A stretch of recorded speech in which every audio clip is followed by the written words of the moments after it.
océan Indien.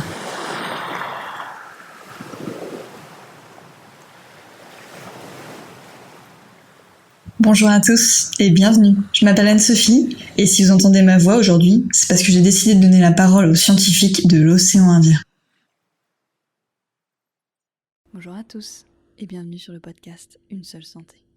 Je suis Anne-Sophie Toutain et dans ce podcast, on part à la rencontre des scientifiques du DP1L. Je reçois comme invité aujourd'hui Denis Josse, qui est VSC sur le projet Antibiodome au sein de l'unité Astre Océan Indien. Il travaille sur la problématique de l'antibiorésistance en élevage à La Réunion et Mayotte. Bonjour Denis. Bonjour. Denis, est-ce que tu peux revenir sur ton parcours universitaire et professionnel pour nos auditeurs, s'il te plaît ? Alors moi j'ai un parcours assez basique.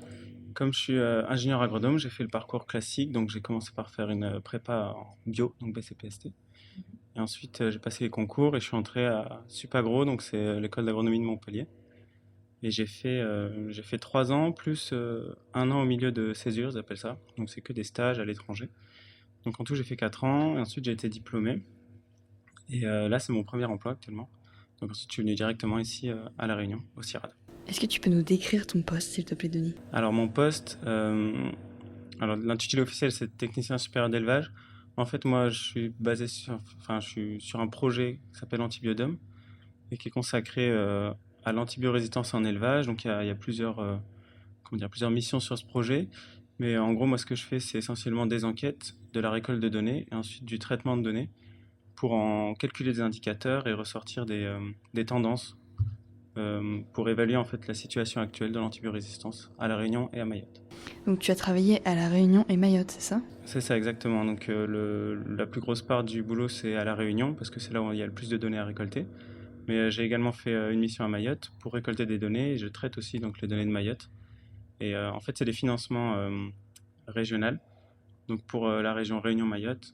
Et donc en fait, je travaille sur les deux territoires. Est-ce que tu peux revenir sur tes missions, s'il te plaît, Denis ? Merci. Alors, il y a 3 missions principales. La première, c'est de récolter des données sur la consommation d'antibiotiques par les animaux d'élevage.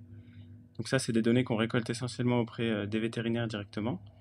Et donc, le but, c'est de voir un petit peu quel est le niveau de consommation d'antibiotiques des animaux à La Réunion et à Mayotte, pour comparer ça déjà à la métropole, à ce qu'on retrouve à l'échelle nationale, et puis essayer de voir si ça peut avoir un lien direct avec justement le développement de résistance chez les bactéries en élevage.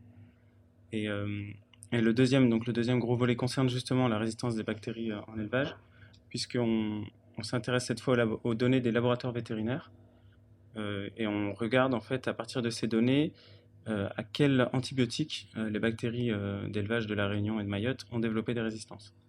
Et puis dernier volet, c'était une partie enquête de terrain. Donc pour ça, on s'est rendu directement auprès des éleveurs et on a fait à la fois des prélèvements dans l'élevage pour regarder ce qu'on pouvait retrouver comme bactéries résistantes aux antibiotiques. Et en parallèle de ça, on présentait un questionnaire aux éleveurs.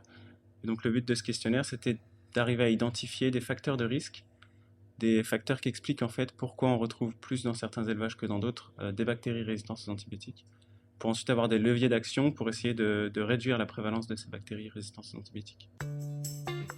Merci de nous avoir écoutés. Pour en savoir un peu plus sur notre invité, n'hésitez pas à écouter le second podcast. À très bientôt sur Une seule santé. Un podcast réalisé par le DP1L Océan Indien.